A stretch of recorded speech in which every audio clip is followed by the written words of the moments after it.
Doutora, 15% de aumento é muita coisa de um ano para o outro.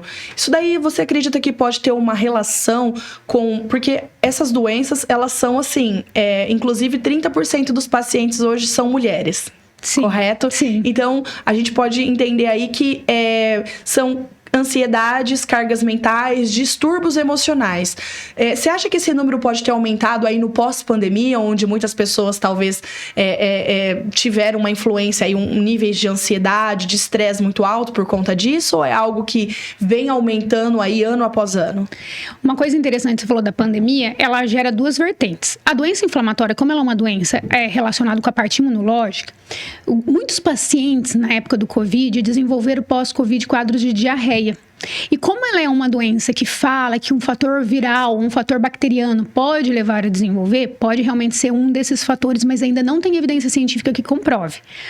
Porém, a outra vertente sem contar com a doença de Crohn ou a retocolite, pensando na síndrome do intestino irritável, que é a causa mais, na realidade, é a mais frequente de procura no consultório, que é uma doença onde ela é baseada em 3 pontos. O primeiro é a parte emocional, e aí acaba sendo mais frequente entre as mulheres, porque esse quadro emocional, psicológico nas mulheres são maiores, e isso não sou eu falando, é evidência científica. O segundo ponto é a alimentação, e o terceiro ponto a nossa flora intestinal. Então, muitas vezes, o uso indiscriminado de antibiótico, até de probiótico, sem indicação, acaba gerando esse desconforto todo e o paciente acaba desenvolvendo. Então, o índice aumenta. Aumentou muito o número de pacientes meus com essa doença pós-pandemia. Isso é uma coisa real, só que ainda não tem estudos ainda que definem qual é esse motivo. Isso já é uma coisa pessoal que eu observo, que eles ficaram mais ansiosos e acabaram desenvolvendo a síndrome do intestino irritável. E aí, esses pacientes com síndrome do intestino irritável, eles podem variar desde diarreia até constipação, que é ficar ressecado. Então, muitas vezes vem paciente no meu consultório e fala, mas eu tô ressecada e é normal isso ser uma doença, uma síndrome do intestino irritável, uma doença intestinal? Doença intestinal não é só diarreia? E é normal. A síndrome do intestino irritável, a grande maioria são pacientes que têm constipação intestinal, que acaba sendo pior do que o paciente com diarreia.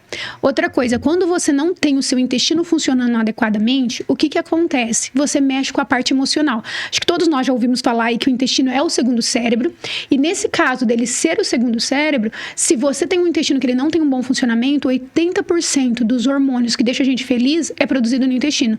Ele não estando bem, você diminui essa produção, aumenta a ansiedade, aumenta o estresse.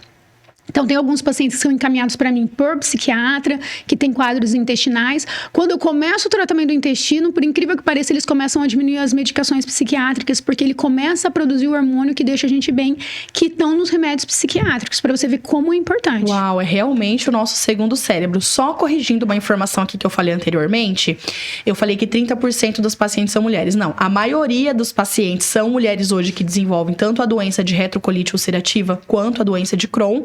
E 30% desses pacientes do todo que geram aí, que geralmente são que sofrem de ansiedade, cargas mentais e distúrbios emocionais, correto? Isso. Só corrigindo aqui que a maioria ainda hoje são mulheres, né?